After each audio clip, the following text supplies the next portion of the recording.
Hey everyone, the Dark Knight is here.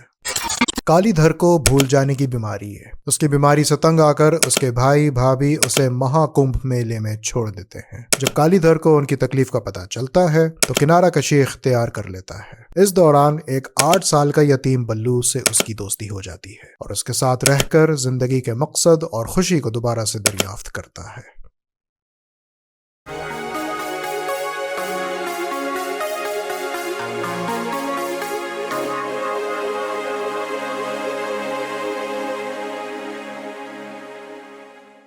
Kalidhar लापता Z5 की नई फिल्म है जिसको तमिल डायरेक्टर मधुमिता ने बनाया है और यह मधुमिता की ही 2019 की फिल्म केडी का रीमेक है। जितनी मुख्तसर ये कहानी है, मैं समझता हूँ ये सिर्फ 10-15 मिनट लंबी है और शायद वो भी अमित त्रिवेदी के 3 गानों की वजह से। कालीधर लापता एक स्लाइस ऑफ लाइफ ड्रामा है, बड़ी रॉ स्टोरी टेलिंग है और रॉ का लफ्ज मुस्बत तौर पे कहा है क्योंकि कहानी पेश करने का अंदाज सादा और पुरकशिश है। साफ सुथरी फिल्म है, कोई फजूल तमाशे नहीं, कोई गंदी जबान गालम गलोच नहीं। सिनेमेटोग्राफी उम्दा है, ताजदार जुनैद का बैकग्राउंड स्कोर भी बहुत अच्छा है। सुस्त रफ्तार में कहानी बढ़ती है मगर जिस तरह फिल्म को पेश किया है काबिल कबूल है। चाइल्ड एक्टर डेविड बघेला ने फिल्म में जान डाली, अपनी कैपेसिटी में अपने कैरेक्टर को बहुत उम्दगी से निभाया। जब कालीधर अपनी ख्वाहिशात बताता है, बच्चे के चेहरे पे इजहारियत बदलते देखना। कालीधर लापता एक सोशल सटायर है जिसमें बड़े अच्छे से दिखाया कि कुछ लोग कैसे किसी बाबा की अजीब सी बातों पर भरोसा कर लेते हैं और यही अजीब बातें कुछ ही देर में उनकी किस्मत के दरवाजे खोलती है जिससे उनका एतबार और पुख्ता हो जाता है। मनमर्जियां से अभिषेक बच्चन के कैरियर की दूसरी नींव शुरू हुई है। इन 7 सालों में बहुत वाज़ेह है कि वो अपनी फिल्म्स और किरदारों के मामले में बहुत चूजी हो गया है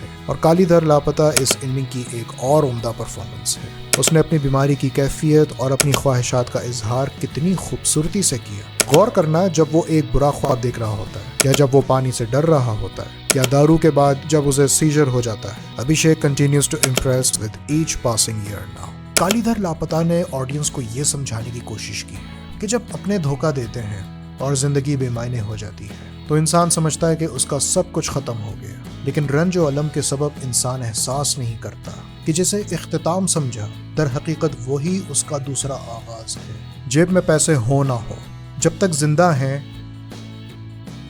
आइंदा हैं। कालीधर लापता ने बड़ी सादगी के साथ इंसानी उम्मीद और मवाक़े को समझाया है। आई एम समी नाइक।